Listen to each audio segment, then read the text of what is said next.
Alors, bonsoir à toutes et à tous. En principe, vous devez nous entendre, vu que nous avons commencé à partager ce workshop. On va juste prendre quelques secondes encore pour bien mettre les aspects techniques en place et on commencera d'ici quelques minutes très très courtes. Alors,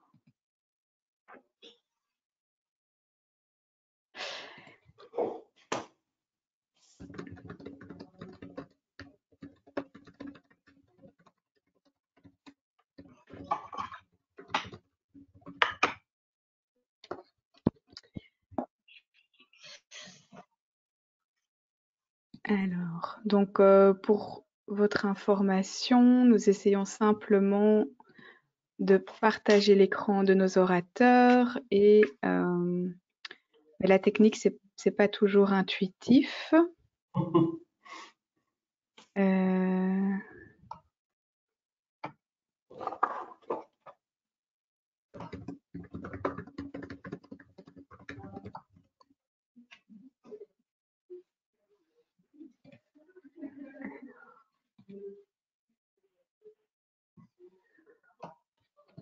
Donc déjà, merci à toutes et à tous pour votre patience.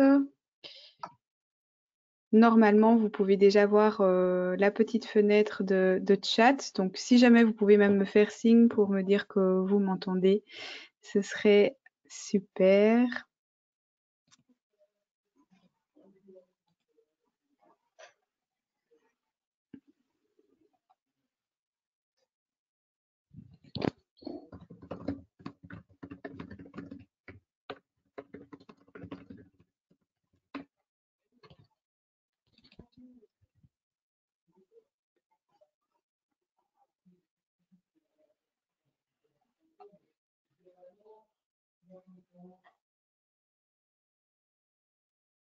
Alors.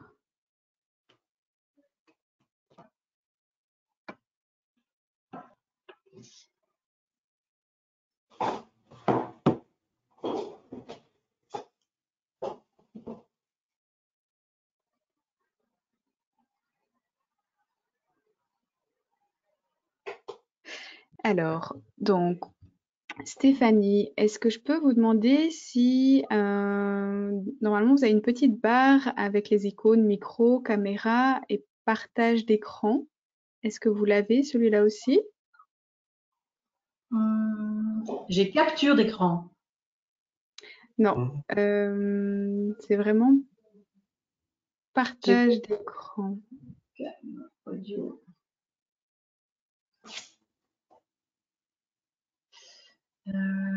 C'est dans la partie où il y a fichier, affichage, aide. Attendez. Oui, c'est ça. Mais c'est sur le côté, normalement, une petite barre avec des icônes. Oui, oui, je vois. Attendez, je vois.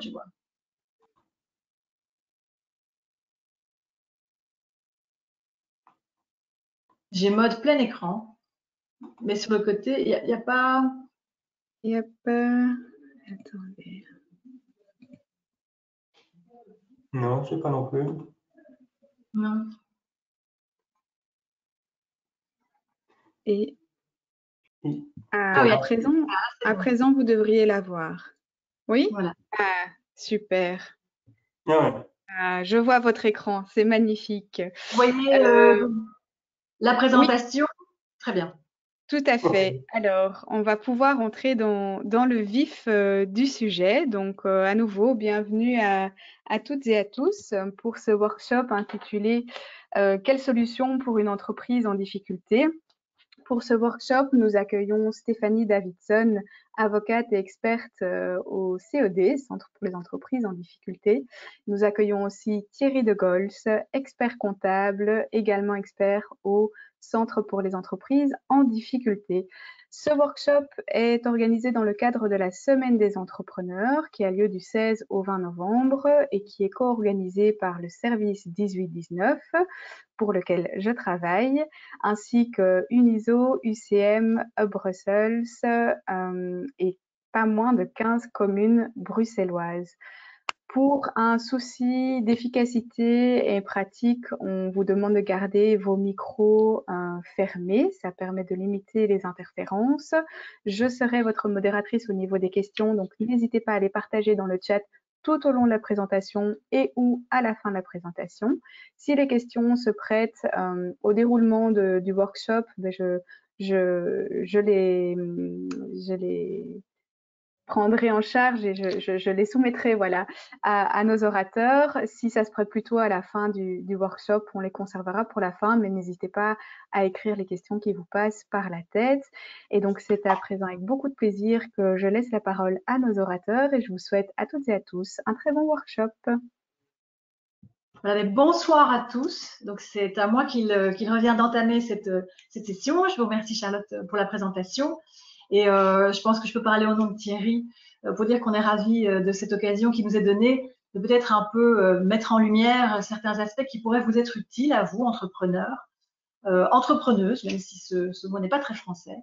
Donc voilà, donc bonsoir à tous. Peut-être un premier point qui nous paraissait important de faire, c'est de mettre en exergue ce que l'on appelle les clignotants, c'est-à-dire les différents éléments qui peuvent indiquer qu'une entreprise traverse une période de difficulté.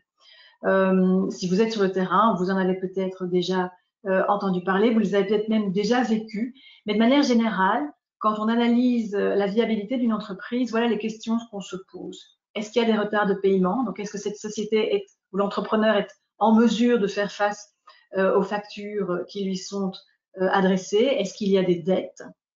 Est-ce qu'il y a des négligences administratives? C'est-à-dire, est-ce que les comptes annuels ont bien été déposés? Est-ce qu'on est OK au niveau de la TVA? Est-ce qu'on est en règle avec l'ONSS? Est-ce qu'on a fait tout ce qu'il fallait faire sur un point de vue comptable, fiscal et social? À l'égard des banques, est-ce qu'on a des comptes en découvert, que les découverts soient autorisés, donc dans le cas d'une ligne de crédit, ou non autorisés, un dépassement du crédit? Est-ce que la structure du capital de l'entreprise est affaiblie? C'est-à-dire, est-ce que par exemple, on a plus de fonds propres? On reviendra peut-être sur ces points-là avec Thierry, qui est expert comptable et qui vous donnera des exemples pratiques. Et puis, il y a toute la question du non-respect des obligations. Est-ce que l'entrepreneur a été assigné en justice? Est-ce qu'il est confronté en fait à des saisies? Voilà. Et puis, le dernier stade, évidemment, et là, souvent, il est déjà un petit peu tard, c'est la question de savoir si l'entreprise est en voie de liquidation, est sous administration provisoire ou gérée par un mandataire ad hoc désigné par un tribunal, voire même dans un processus qui devrait la mener à la faillite. Donc voilà les différents clignotants. Je pense que c'est une bonne introduction sur tout ce qui peut, tout ce qui doit en fait vous alerter et tout ce qui doit vous faire penser que la société doit peut-être être reprise en main d'une certaine manière pour éviter une situation extrêmement difficile par la suite. Alors, j'ai divisé la présentation dans notamment ces actions préventives à envisager. Elles s'inscrivent bien évidemment plutôt dans un cadre qui est celui d'un fonctionnement normal d'une entreprise en temps normal. Je sais qu'on est en période de pandémie et que donc il y a une difficulté majeure, inattendue et supplémentaire pour la plupart des entrepreneurs à ce stade-ci en Belgique. Mais je me suis dit que ça pouvait être utile de profiter de ce temps qui nous est donné pour faire état peut-être de 2-3 points qui pourraient vous intéresser et vous permettre, le cas échéant, de vous mettre en ordre, mais de penser et de prévoir à différentes actions qui peuvent peut-être vous aider pour éviter notamment que vos propres clients soient en défaut de paiement et ne vous entraînent dans une spirale un peu compliquée qui est celle qui mène beaucoup d'entreprises à la faillite, à savoir le fait qu'on n'est pas soi-même payé et que donc on n'est plus à même de payer ses propres fournisseurs. Donc l'entreprise face à ses débiteurs, qu'est-ce qu'elle a comme marge d'action? Qu'est-ce qu'elle a comme moyen à sa disposition? Je pense qu'on n'insistera jamais assez pour le fait que les entrepreneurs aient à leur disposition des bonnes conditions générales, c'est-à-dire à la fois des conditions générales qui soient forcément les plus récentes possibles pour correspondre à ce qui est attendu dans la loi, notamment si vous traitez avec des consommateurs, mais peut-être prévoir aussi des clauses B2B en fonction de votre domaine d'activité. J'attire votre attention sur une loi qui est maintenant assez ancienne puisqu'elle date de 2002, mais qui est la loi de lutte contre le retard dans le paiement pour les transactions commerciales. Cette loi a un intérêt majeur, c'est qu'elle fixe un taux d'intérêt pour tout retard de paiement après 30 jours d'une facture. Et ce taux est nettement plus intéressant que le taux d'intérêt légal. Il est de 7 points au-dessus d'un taux directeur et à ce stade-ci, c'est par exemple pour le deuxième semestre de 2020 un taux de 8% qui est applicable. Donc c'est assez intéressant dans la mesure où les magistrats, les tribunaux acceptent d'office et ne rediscutent jamais de l'application de ce taux. Pour autant qu'on soit bien dans une situation B2B, deux entrepreneurs en lien, ça ne s'applique pas aux relations avec les consommateurs, mais c'est un élément qui est, à mon avis, primordial, qu'il figure ou non dans vos conditions générales. Donc, à retenir. Pour aider les entrepreneurs dans le recouvrement de leurs créances, le législateur a aussi mis en place ce qu'on appelle le recouvrement de créances incontestées dans les relations entre commerçants, entre entrepreneurs, à nouveau pas à l'égard des consommateurs. C'est une procédure accélérée qui vise à mandater un huissier de justice pour qu'il aille récupérer une somme qui n'a jamais été contestée. Vous émettez une facture, le débiteur, qui est aussi un entrepreneur avec un numéro de BCE, ne paye pas, mais ne conteste pas. L'huissier peut aller réclamer. Soit l'huissier arrive à obtenir un paiement, soit l'huissier arrive à négocier un plan d'appurement. Si jamais la créance est finalement contestée, là, le dossier va chez le juge. Mais dans de nombreux cas, ça permet de faire l'économie d'une procédure judiciaire ou en tout cas d'accélérer le processus, puisqu'en fait, si le débiteur est d'accord de payer mais n'a pas les moyens et qu'il ne respecte pas son plan d'appurement, ce que l'huissier a dressé comme procès-verbal vaut titre exécutoire et vous ne devez donc pas repasser en justice. Donc c'est à la fois un recouvrement plus économique et qui est censé être plus rapide. Alors, il y a toujours la constitution de garantie. Ça, dans toutes les grandes opérations, et peut-être vous-même, en tant qu'entrepreneur, vous avez été amené à vous constituer garantie de certaines opérations que vous effectuez dans le cadre de vos opérations quotidiennes. Donc, gardez ça en tête. Pour les grandes opérations, vous pouvez toujours demander à votre co-contractant de vous concéder des garanties en vue d'assurer un paiement à terme. Et enfin, peut-être envisager, avant de se lancer dans une procédure en justice qui peut être longue et coûteuse, envisager les mesures de médiation qui sont vivement encouragées pour l'instant par notre législateur. On reviendra sur certains aspects qui concernent plus les entreprises en difficulté, mais sachez qu'en tout cas au tribunal de l'entreprise de Bruxelles, de plus en plus, on invite les commerçants à se tourner d'abord vers la médiation avant d'entamer une action au fond. Ça peut marcher et ça a vraiment de bons résultats si les parties autour de la table sont toutes dans une optique de trouver une solution concrète aux différends qui les opposent. Donc, ne jamais oublier cette piste-là. Elle peut être utile parce que quand ça marche, ça va très vite et on économise beaucoup d'argent et de temps. Alors, détection des entreprises en difficulté. On rentre ici un petit peu plus dans le vif du sujet. Il faut savoir que c'est un aspect qui est extrêmement important aux yeux de notre législateur, puisque depuis l'entrée en vigueur de notre nouveau code de droit économique, il y a tout un aspect de la loi qui vise précisément à détecter et à prévenir en fait les difficultés qui empêchent le bon fonctionnement d'entreprise. Cela va de différents services au sein de chaque tribunal. Il y a un service qui est censé collecter les données pour détecter les entreprises en difficulté. Donc, sachez que si vous êtes assigné, que vous ne vous présentez pas devant le juge et que vous êtes condamné par défaut au paiement de facture, ce jugement sera communiqué au tribunal auprès duquel vous avez votre siège social. S'il y a des protêts, donc des lettres de change, des billets à ordre qui ne sont pas payés, les avis de protêt sont envoyés. Tout découvert peut faire l'objet d'une dénonciation et en fait les comptables peuvent même être invités à dénoncer certaines situations compliquées sur lesquelles ils auraient attiré l'attention de l'entrepreneur mais sans résultat. Donc sachez qu'il y a maintenant une vraie entreprise de mise en place de collecte de données pour essayer de prévenir en fait les faillites et de voir si on peut aider les entreprises avant qu'il ne soit trop tard. Qui traite des données qui sont ainsi collectées? C'est la Chambre des entreprises en difficulté du tribunal de l'entreprise. Donc là, il y a des juges consulaires et des juges, des magistrats juristes qui sont là, qui peuvent en fait faire toute une série de démarches pour essayer de comprendre où sont les difficultés. Les entrepreneurs peuvent être convoqués pour être entendus. Ça n'est pas vraiment une audience, mais c'est une discussion qui permet de voir s'il y a encore des choses à faire. Un magistrat ad hoc peut être désigné pour mener des enquêtes. Donc la Chambre des entreprises en difficulté a de nombreux pouvoirs et son objectif est d'essayer de déceler toute difficulté qui pourrait mettre à mal une entreprise.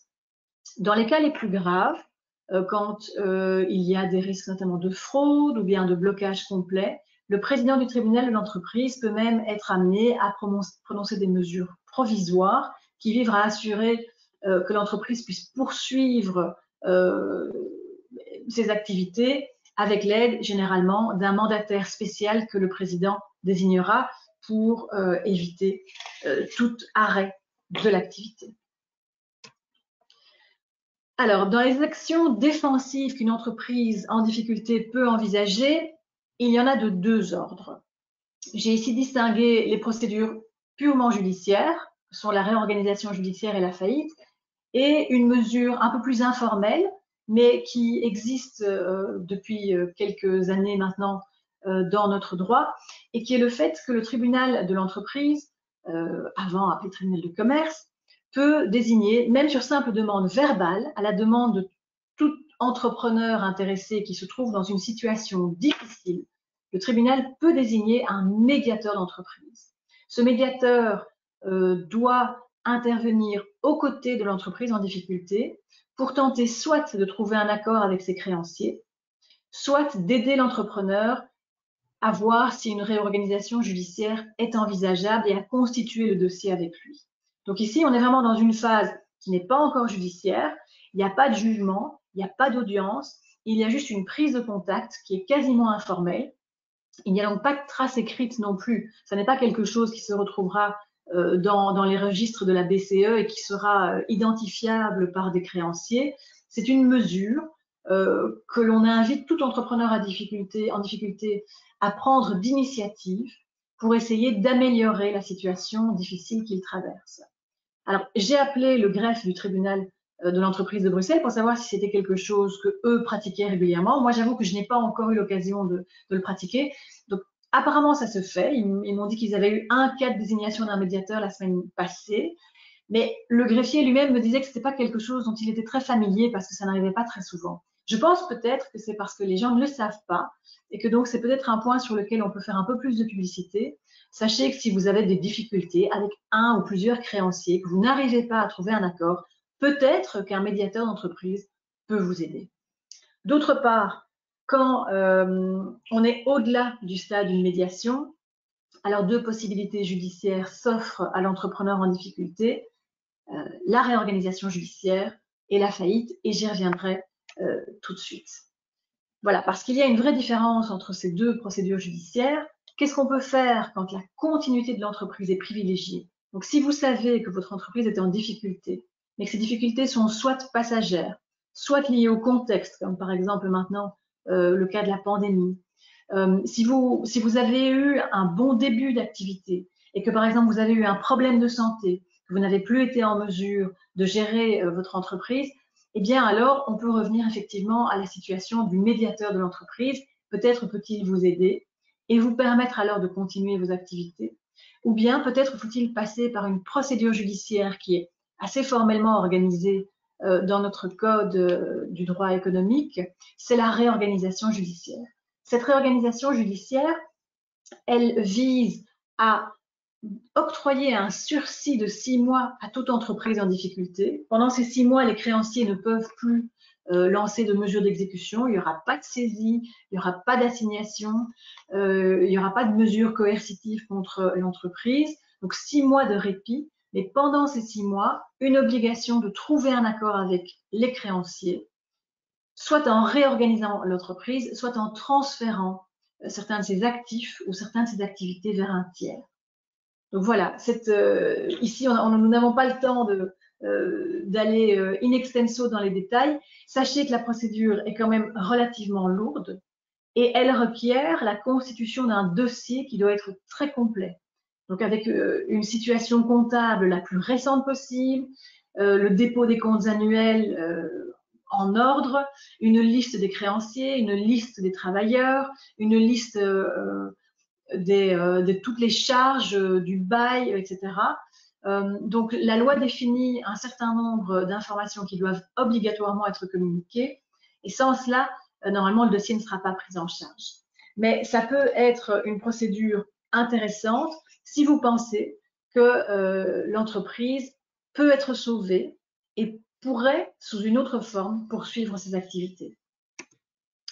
Par contre, si la continuité de l'entreprise est totalement compromise, il n'y a plus alors là qu'une solution. Alors on peut faire une liquidation qui implique forcément l'intervention d'un comptable, mais qui peut être plus onéreuse, je pense, que la procédure de faillite. J'attire votre attention sur le fait que tout entrepreneur et tout gérant d'entreprise a une responsabilité, c'est-à-dire que quand les conditions de la faillite, et j'y reviens, sont réunies, vous avez l'obligation de faire l'aveu de faillite. Il y a des sanctions pénales qui sont prévues. Je ne pense pas qu'elles soient régulièrement utilisées, mais le tribunal appréciera si l'entrepreneur a oui ou non exercé en fait cette obligation comme tout entrepreneur normalement prudent et diligent l'aurait fait. Alors, sachez que l'entreprise qui poursuit une activité déficitaire n'est pas nécessairement en faute si on peut prouver qu'on avait de bonnes chances de redresser et qu'on prenait les mesures pour redresser l'activité. Mais par contre, si tous les clignotants sont au rouge et si justement vous réunissez les deux conditions de la faillite, que sont la cessation de paiement et l'ébranlement du crédit, là, il est nécessaire de faire aveu de faillite ou sinon vous serez cité en faillite. Cessation de paiement, ça veut dire que l'entreprise n'est plus en mesure de payer ce qu'elle doit à ses créanciers. Et ébranlement du crédit, cela signifie que plus personne n'est prêt à lui prêter de l'argent. Donc plus aucun banquier ne croit dans le projet et n'est disposé à investir des fonds supplémentaires pour redresser l'entreprise. Ça sont les deux conditions légales de la faillite.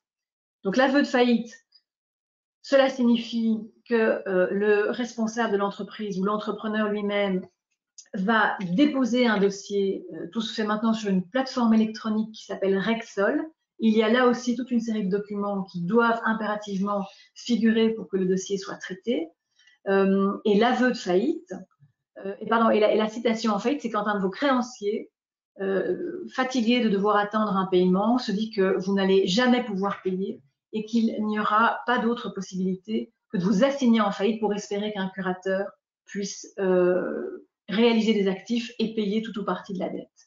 Parce qu'en fait, telle est la particularité de la procédure de faillite, c'est qu'elle gèle le patrimoine de la société, les gérants ne peuvent plus s'en occuper et c'est un curateur qui est chargé de gérer le patrimoine de la société pendant la procédure de faillite, de réaliser les actifs et donc de liquider tout ce qui peut être liquidé pour pouvoir constituer une masse et des fonds destinés à indemniser les créanciers. Alors, sachez, et on y reviendra encore après, que la loi prévoit maintenant une procédure d'effacement. Le failli doit en faire la requête, soit au moment où il fait l'aveu de faillite, soit quand il est dans la procédure dans le cadre de celle-ci. Cet effacement permet d'indiquer que vous n'avez pas été un mauvais entrepreneur et que donc aucune faute ne peut vous être reprochée. Toute une série d'entreprises font faillite, même si elles avaient été admirablement gérées, elles n'auraient pas pu éviter la faillite pour toute une série de raisons. Donc l'effacement, c'est quelque chose qu'il faut garder en tête. Ça permettra d'éviter en fait qu'on vous colle une étiquette de mauvais entrepreneur et ça vous permettra de reprendre plus facilement d'autres activités. Alors je vais maintenant passer la parole à Thierry qui va peut-être illustrer ce qui vient d'être dit grâce à des exemples plus concrets qui vous permettront peut-être de voir ce à quoi il faut être attentif.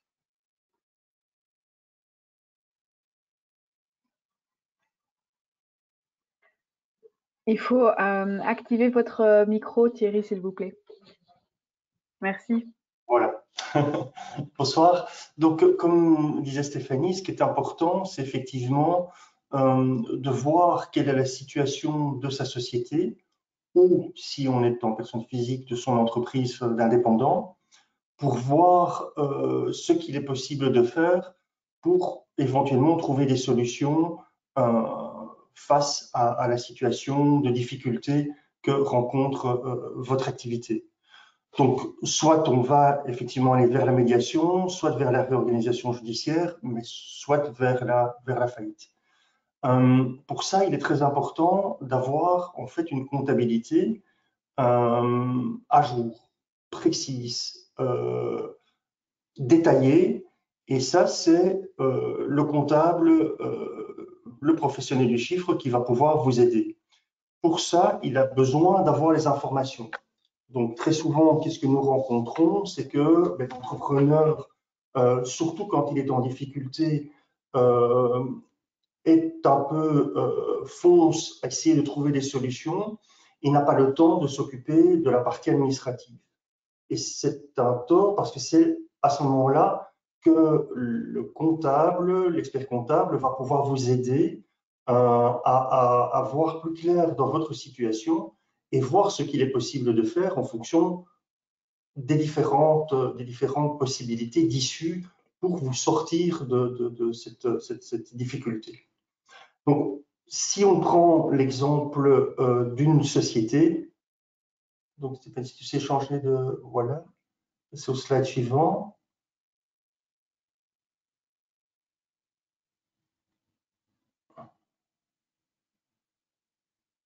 Voilà. Donc ici, on a par exemple le cas d'abord d'une société. Donc on a deux situations, soit on est en société, soit on est en personne physique.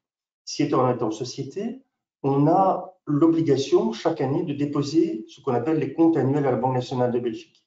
Ça, c'est très important parce que, par exemple, en cas de faillite, si ces comptes ne sont pas déposés, le juge pourrait considérer que vous n'avez pas rempli vos obligations et vous pourriez être tenu pour responsable de la faillite et des dettes qu'il y aurait dans la société. Pourquoi? Parce que la publication des comptes annuels à la Banque nationale permet à tout tiers de voir la situation de votre entreprise. Donc, il est de nouveau très important de transmettre les bonnes informations à votre comptable et aussi de remplir les obligations. Si vous n'y transmettez pas les informations, il ne peut pas déposer vos comptes annuels à la Banque nationale de Belgique et donc il ne peut pas donner une vue au tiers de votre situation. Alors, il faut aussi ne pas hésiter de demander au comptable de vous expliquer ce qu'il y a dans vos comptes, ce que représentent vos comptes, parce que ça vous permettra aussi de voir plus clair dans votre situation et éventuellement par un échange de discussion, de voir s'il vous est possible de vous en sortir ou de ne pas vous en sortir. Et donc de faire un choix qui sera soit une réorganisation judiciaire, soit si c'est un litige, comme m'expliquait Stéphanie, avec deux, trois clients, et de trouver un arrangement par la médiation, ou soit voilà, de se rendre compte que la situation ne peut plus perdurer et que vous devez faire aveu de faillite. Alors, quels sont les éléments qui peuvent vous aider à y voir plus clair? Ces éléments se retrouvent justement dans votre bilan, qui est en fait une photo d'une situation arrêtée à un certain moment. Donc, cette situation, elle doit toujours être faite à la date de clôture de votre exercice. En général, c'est le 31 décembre, mais pour certaines activités, ça peut être le 30 juin, ou ça peut être, par exemple, le 31 juillet pour le textile, parce qu'il y a les soldes et on clôture en général un mois plus tard.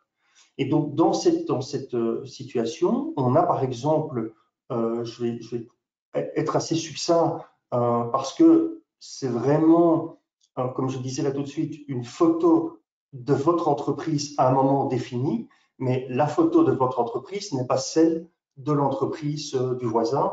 Et donc, il faut vraiment avoir une explication détaillée avec le comptable. Donc, on a d'abord dans une société ce qu'on appelle les actifs, c'est-à-dire ce que la société détient. Qu'est-ce qu'elle détient? Elle détient des machines, de l'outillage, des véhicules, que ces véhicules soient achetés avec un financement ou soient pris en leasing, elle a donc un actif. Cet actif, chaque année, est déprécié, c'est-à-dire qu'on fait un amortissement. Pourquoi? Parce que, par exemple, un véhicule, un an après, il a eu des kilomètres et donc il perd de sa valeur. Mais au 31 décembre de chaque année, à la date de clôture, il faut que vous regardiez ce qui vous reste, parce qu'une machine peut être cassée et donc elle n'est plus utilisée. Si on prend du matériel de bureau, c'est pas repris dans l'exemple, mais par exemple, matériel de bureau, très souvent, on change d'iPhone tous les 2 ans, mais l'iPhone reste dans les comptes pendant quelques années. Et donc, ça veut dire qu'à tout moment, si jamais vous deviez faire un vœu de faillite, par exemple, ces actifs-là, vous allez devoir rendre compte au curateur. Donc, le curateur va dire, mais qu'est-ce qu'il y a comme actifs dans la société? Est-ce qu'il y a des véhicules? Est-ce qu'il y a des machines, de l'outillage? Si lui voit que dans les comptes des années précédentes, eh bien, il y a du matériel, mais qui est toujours là alors qu'il n'y est plus, à ce moment-là, il va vous demander ce que vous en avez fait et il risque de vous demander voilà, de le rendre malgré tout. Parce que vous pourriez très bien envisager de dire, tiens, bon, l'iPhone, il ne va pas me le demander, mais effectivement, si, cet actif est là. Qu'est-ce que l'on a ensuite? On a dans une société le stock. Le stock, c'est très important aussi, parce que très souvent, on fait son inventaire à la fin de l'année, et puis bon, on oublie qu'on a du stock de marchandises qui sont, voilà, qui ne seront plus jamais vendues, qui vont de toute façon rester là, mais bon, on laisse dans le stock au prix où on l'a payé. Là, il faut chaque année vraiment regarder ce qu'on a comme marchandise et regarder cette marchandise si elle est vendable l'année suivante. Si pas, il faut en réduire la valeur. Ça, c'est pas le comptable qui peut le faire parce que lui n'est pas un entrepreneur, n'est pas un marchand n'est pas un marchand. Donc, il ne peut pas lui donner une valeur sur ce stock ou difficilement. C'est à vous à le faire. Qu'est-ce que vous avez aussi? Vous avez vos créances. Et là, Stéphanie a insisté sur ça. C'est très important aujourd'hui de regarder quand est-ce que les clients vous payent, dans quel délai. Est-ce que ce sont toujours les mêmes clients qui traînent pour payer? Vous avez toujours les mêmes difficultés, vous devez faire une remise parce que sinon ils ne vont pas vous payer. Donc c'est très important au 31 décembre, d'une fois faire un bilan de votre situation, de vos créances. Et s'il y a des clients là-dedans douteux, eh bien, il faut dire, voilà, ces clients-là risquent de ne pas me payer, mais ne pas les laisser comme des clients qui vont payer. Parce que sinon, vous avez l'impression qu'on doit encore de l'argent à la société de manière plus importante qu'elle n'est en réalité. Alors, le point suivant, c'est un point très important qu'on rencontre malheureusement très souvent dans les sociétés en difficulté. C'est un compte courant du gérant. C'est-à-dire que, je vous disais tout de suite, l'actif, c'est ce que la société possède. Qu'est-ce qu'elle possède? C'est à un certain moment une créance sur son gérant. C'est-à-dire que son gérant, en plus de sa rémunération, a puisé dans les comptes de la société pour vivre. Et souvent, quand on a une société en difficulté, pourquoi?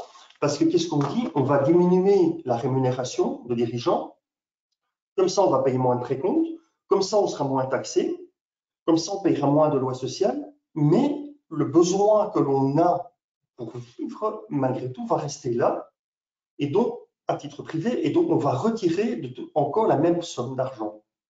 Et on va se retrouver à un certain moment avec un compte courant, une dette à l'égard de sa société. C'est très embêtant dans toutes les situations. On souhaite un crédit bancaire, le banquier va dire, mais remboursez d'abord à la société ce que vous avez prélevé, et puis je peux bien éventuellement vous aider. On va se retrouver dans une réorganisation judiciaire. On va faire un plan, on va dire, mais ok, mais remboursez d'abord le compte courant et puis on veut bien vous accorder un plan de remboursement des différentes dettes que vous avez. Ça, ce sera notamment le cas de la TVA, le cas des contributions. Dans le cas de réorganisation, il faut demander à tous les dettes que l'on a d'obtenir un plan d'appurement, mais égal. Si c'est refusé, eh bien, la réorganisation judiciaire ne peut pas se faire. En cas de faillite, eh bien, en cas de faillite, comme je disais tout à l'heure, par exemple, le curateur qui va gérer cette faillite va vous demander de restituer le matériel d'exploitation, le matériel roulant, mais il va aussi vous demander de rembourser ce compte courant puisque vous n'aviez pas à prendre plus que ce que la société pouvait vous attribuer. Ensuite, bon, voilà, on a le compte courant, on a le compte en banque, et puis ce qui est très important en comptabilité, c'est qu'il faut respecter un grand principe qui est le principe de l'annualité. Ça veut dire quoi? Ça veut dire que vous allez retrouver dans votre bilan, aussi bien à l'actif et puis on va tout de suite au passif, des charges qui sont à reporter, des produits qui sont acquis. C'est-à-dire qu'il faut dire au 31 décembre, voilà, par exemple mes assurances, mais j'ai déjà payé mes assurances pour l'année prochaine. Et donc, il faut reporter les charges. J'ai déjà encaissé un acompte, mais sur quelque chose, un travail que je vais faire que l'année prochaine. Et donc, il faut que l'image que l'on donne de sa société au 31 décembre corresponde à la réalité. Ça veut dire que si pour faire un bon bilan au 31 décembre, on dit, ben, tiens, je vais facturer au mois de février un travail, mais que je vais commencer qu'au mois de janvier, de 20 000 euros, par exemple, effectivement, ça va améliorer votre résultat, mais ça ne correspond pas à la réalité. Et ça, c'est à éviter. C'est à éviter dans tous les cas, parce que si jamais vous n'arrivez pas à surmonter la difficulté de votre entreprise, ben les 20 000 euros, vous ne les aurez pas et on va vous demander plus de détails et ça peut poser des problèmes. Donc après, on va voir au niveau du passif.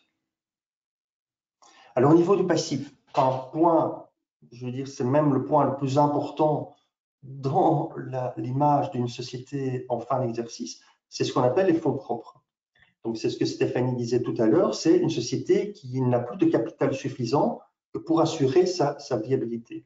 Alors, qui n'a plus de capital suffisant, qu'est-ce que ça veut dire?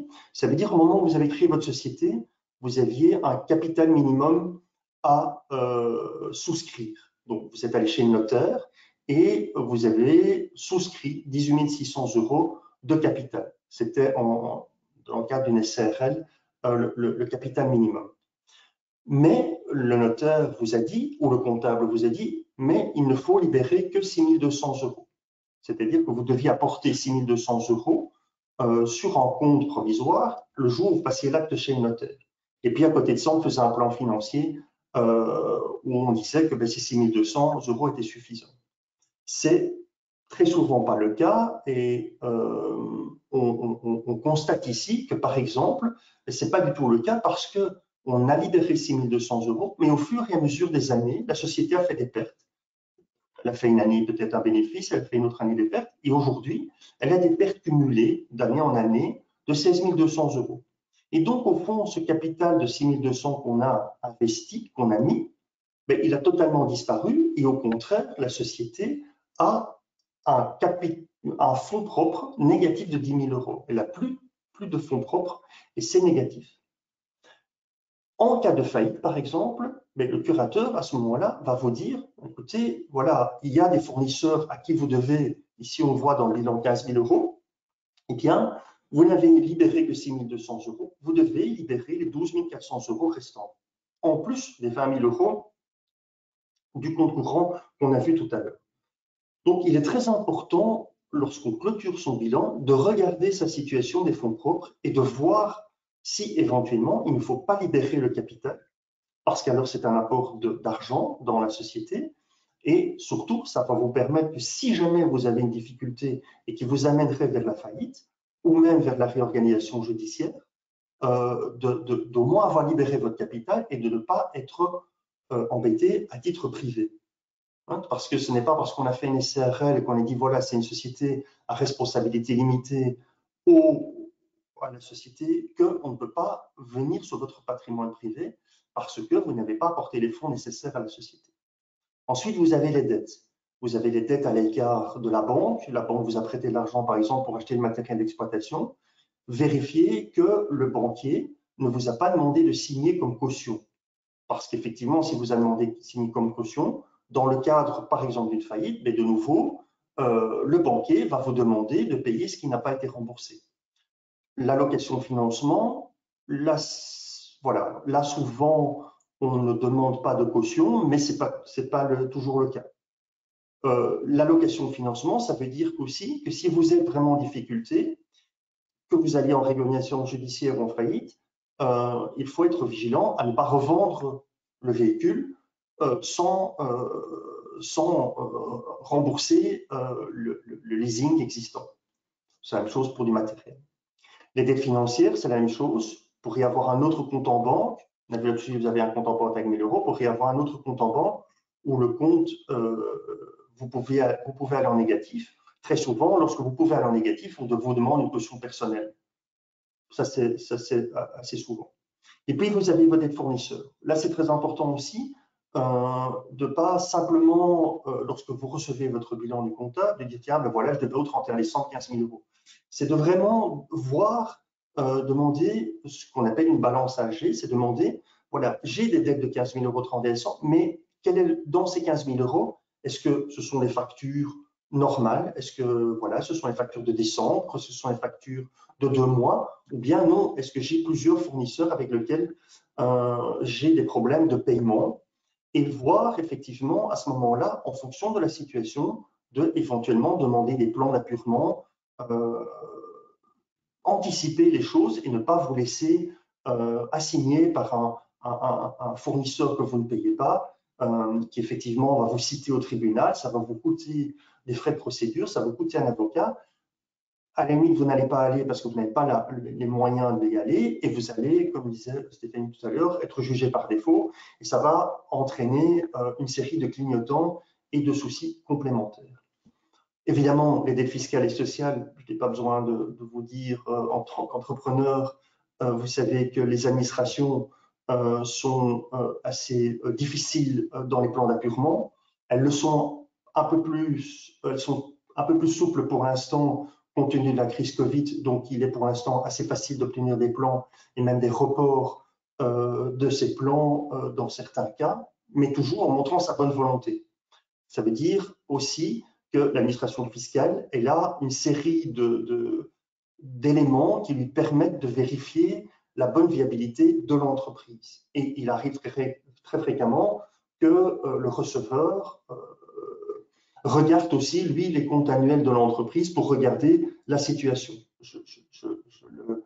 En aidant certains entrepreneurs, ça m'est arrivé d'être assez étonné des recherches que fait l'administration à juste titre. On ne peut pas, tout comme un autre créancier, on ne peut pas le reprocher de s'assurer que c'est bien possible de le faire.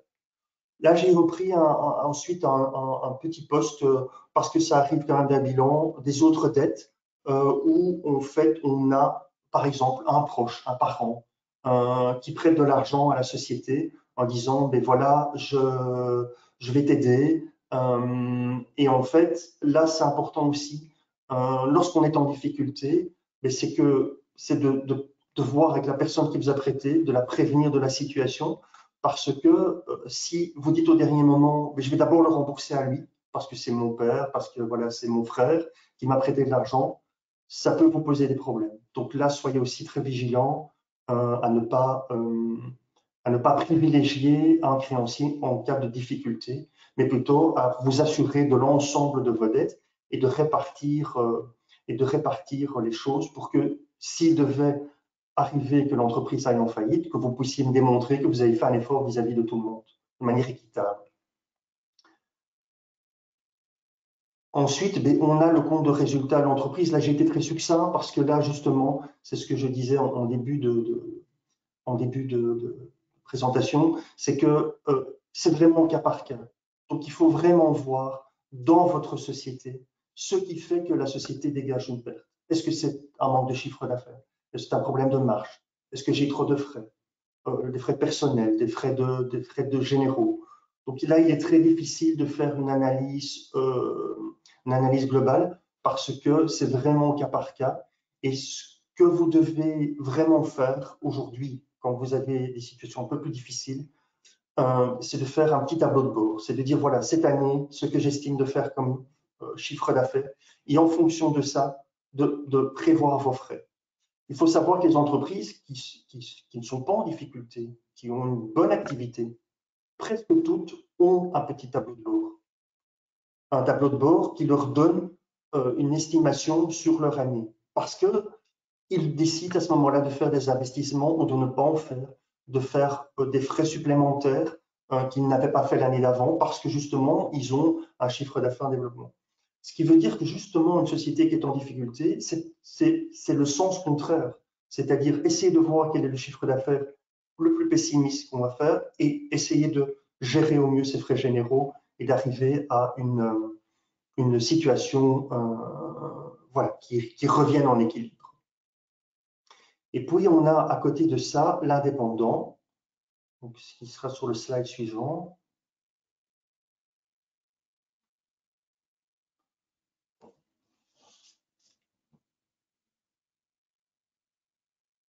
Voilà, donc on a l'entrepreneur qui n'est pas en société parce que son activité ne le justifiait pas, il n'avait pas d'intérêt ou parce que c'est un choix. Et là, la situation est un peu différente. C'est-à-dire qu'un entrepreneur indépendant qui est en difficulté, effectivement, lorsqu'il va arriver à une situation où il ne peut plus s'en sortir, va devoir faire aveu de faillite. Et on va voir sur le slide suivant ce qui sera repris comme élément. Ce qui sera repris comme élément, donc ce qui sera repris comme élément, ce sera ce qu'il y a dans son activité, le matériel, le stock, ce que les clients doivent encore, ce qu'il y a comme argent sur le compte et en contrepartie, ce qu'il y a comme dette. Et donc, ce qui va se passer, c'est qu'on ne va pas s'occuper du capital ou que les fonds propres soient négatifs ou que vous ayez puisé dans les comptes de la société, que vous ayez un compte courant à l'égard de votre société. Ici, on va s'occuper de savoir ce qu'il est possible de récupérer, c'est-à-dire en vendant le matériel, en vendant le stock, en récupérant l'argent que les clients doivent, en prenant le compte en banque, ça c'est ce que le curateur va faire. Et puis avec ça, il va dire, mais non, on va payer ce qu'on peut payer. Et ceux qui ne seront pas payés, notamment la banque, notamment les impôts, l'ONSS, si vous avez du personnel, etc., ce sera à vous à le supporter dans une bonne partie des cas.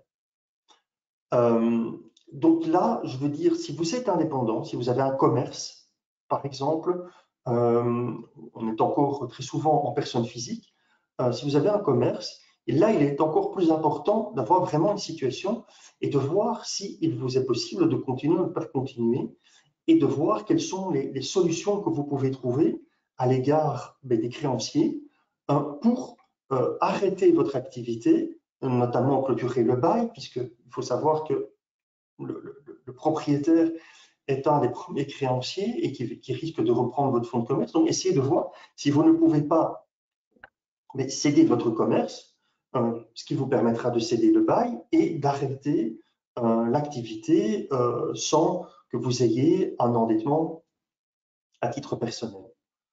Donc voilà, je pense que on a vu un petit peu, donc le compte de résultat dans l'indépendance, c'est la même chose que pour la société. On peut pas trop le développer parce qu'elle est vraiment liée à l'activité. Je pense que justement, il est donc très important d'avoir une situation actualisée. Donc là, je parlais de votre bilan. Il est par exemple en général au 31 décembre 2019.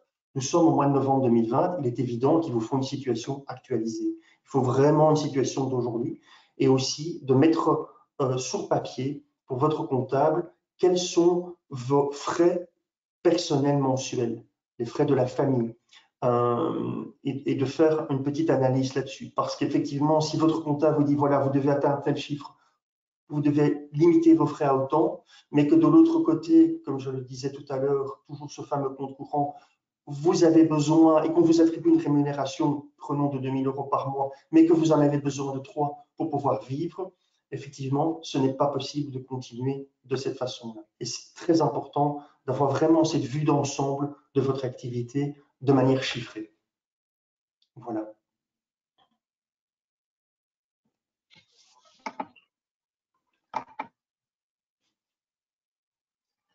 Alors voilà, moi je reprends la parole un instant parce que Monsieur Demarais du CED souhaitait que vous soyez informés sur la meilleure manière de joindre le centre des entreprises en difficulté qui peut certainement répondre à vos questions, qui offre des conseils de première et de deuxième ligne, à la fois d'ordre juridique et d'ordre comptable.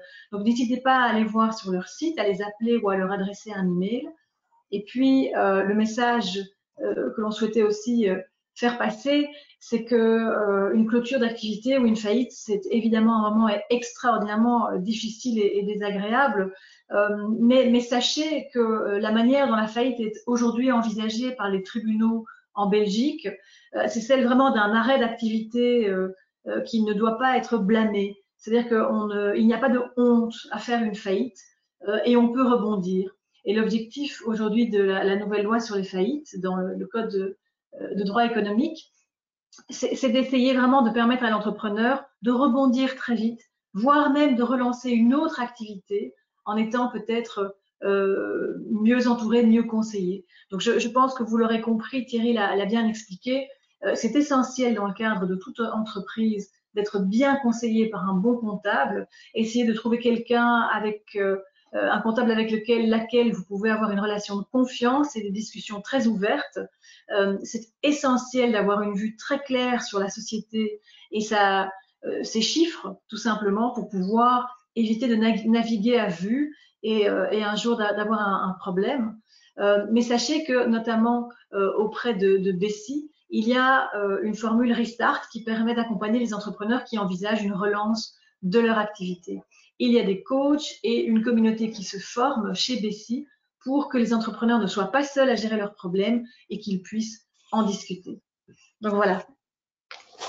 Je pense que ceci met un terme à notre présentation et je ne sais pas s'il y a des questions.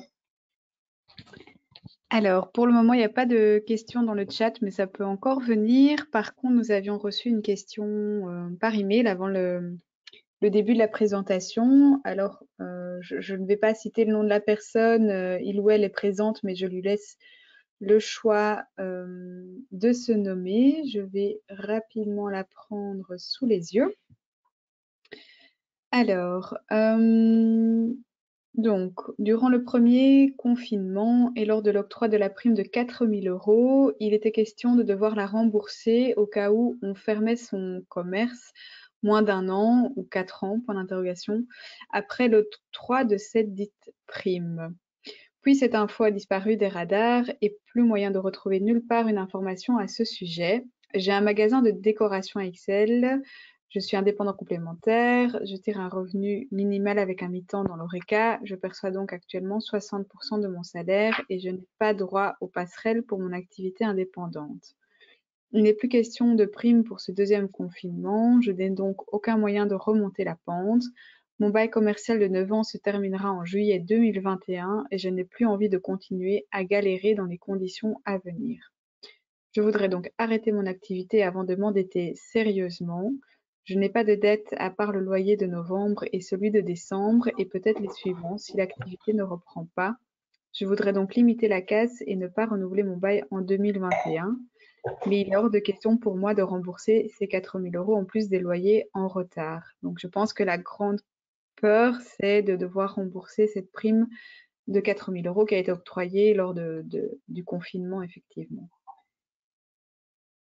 Donc, je ne sais pas si au niveau, peut-être, ça se situe peut-être au niveau de la priorisation des dettes à rembourser. Comment est-ce que cette prime de 4 000 € peut être située en cas de déclaration ou d'arrêt d'activité? À ma connaissance, cette prime n'est pas remboursée si elle a été octroyée dans les bonnes conditions, même s'il y a une cessation d'activité après, elle ne sera pas remboursée puisqu'elle a été octroyée pour la première crise Covid et donc il n'y a pas, à mon sens, de raison qu'elle puisse être réclamée. Je ne sais pas si Stéphanie a... Non, je vous avoue, j'ai pas d'informations spécifiques là-dessus. C'est le sentiment que j'ai aussi. Non, ça me semblerait logique. Oui, peut-être que Bessie, justement, peut répondre de manière beaucoup plus directe à la question si vous les appelez demain. C'est une bonne piste, Stéphanie. À mon avis, ils ont dû recevoir souvent la question. Et vous aviez mis hein, le numéro de Oui, tu peux téléphone me de remettre. Bessie. Par contre, en ce qui concerne le bail avec le propriétaire, c'est ce que je disais là tout de suite. Si à un certain moment on se rend compte qu'on ne va plus arriver à pouvoir tenir l'activité et qu'on ne veut pas renouveler, il faut aller voir son propriétaire, il faut aller lui expliquer. Beaucoup de commerçants, durant la première crise Covid, ont demandé aux propriétaires des réductions de loyer. Et il y a des propriétaires qui ont accordé. Il y en a d'autres qui ne l'ont pas fait, mais il y en a quand même une bonne partie qui ont accordé des réductions. Il faut aller voir son propriétaire, parce que le propriétaire préférera que vous alliez lui expliquer que vous ne pouvez pas vous en sortir, que vous souhaitez rompre le bail, ce qui lui laissera le temps, lui, de trouver un autre locataire et assurer que le loyer continue. Ce qui va lui déplaire, c'est qu'à un certain moment, vous n'avez plus payé votre loyer et que, comme on est toujours dans le cadre du bail, il va devoir casser le bail, il va devoir vous expulser et donc ça va lui prendre du temps et donc pas de rentrée. Et donc, de nouveau là, c'est un exemple, et surtout quand on est indépendant, c'est de voir avec les créanciers, si on a que son propriétaire, c'est parfait, c'est d'essayer de voir avec, il y a effectivement certains propriétaires qui sont très récalcitrants, mais là, il faut soit essayer de voir en médiation, il y a moyen de voir ça en médiation. Même je pense qu'on peut aller devant le juge de paix, c'est même pas nécessaire on va devant le juge de paix, on explique sa situation et il y a moyen de rompre le bail. Mais c'est surtout un dialogue, de dire au propriétaire, voilà, je suis depuis chez vous depuis autant d'années, j'ai toujours payé mon loyer et des choses comme ça, et d'essayer de voir avec lui, dire, voilà, trouver un autre locataire, comme ça, moi, je peux partir en bon terme et avec vous. Voilà, je pense que… Oui, oui, et j'abonde tout à fait dans ce sens-là. Peut-être deux choses pour continuer ce que Thierry disait. Vous pouvez même, le cas échéant, essayer de trouver un nouveau locataire pour votre bailleur, parce que là, il aura vraiment encore moins de difficultés à vous refuser en fait cette cessation de bail. Mais de manière plus générale, et pour tous les entrepreneurs, c'est un point. Thierry et moi, on a déjà eu l'occasion de faire quelques ateliers avec des entrepreneurs. C'est un point sur lequel on insiste. C'est essentiel d'avoir un bon contact et un bon comptable et un bon contact avec son comptable, mais c'est aussi essentiel d'entretenir des bons rapports avec ses créanciers. Et donc, quand vous êtes en difficulté, même si c'est difficile, essayez de ne pas faire l'autruche. C'est le réflexe naturel de tout être humain. Mais il vaut mieux s'ouvrir de sa difficulté et essayer d'indiquer les pistes que l'on explore pour trouver des solutions. Un créancier préférera toujours savoir ce qui se passe plutôt que d'être laissé dans l'ignorance. Parce que c'est comme ça aussi que vous entretenez un climat de confiance qui permet de trouver des solutions raisonnables pour tous. Donc voilà, ça c'est un conseil que je me permets de vous donner. Merci à tous deux. Je pense que ce sont effectivement de judicieux conseils. Il n'y a pas d'autres demandes dans le chat, donc je pense que vous avez fourni suffisamment d'informations et peut-être qu'un petit temps de réflexion sera nécessaire. De toute façon, ils ont toute une série d'infos et de contacts pour les aider si nécessaire. Donc, je vous propose d'arrêter là et je vous souhaite donc à toutes et à tous un bon appétit, probablement. Et en tout cas, un tout grand merci Thierry et Stéphanie pour votre présentation. Plaisir, bonne soirée. Bonne soirée. Au revoir. Au revoir. Au revoir.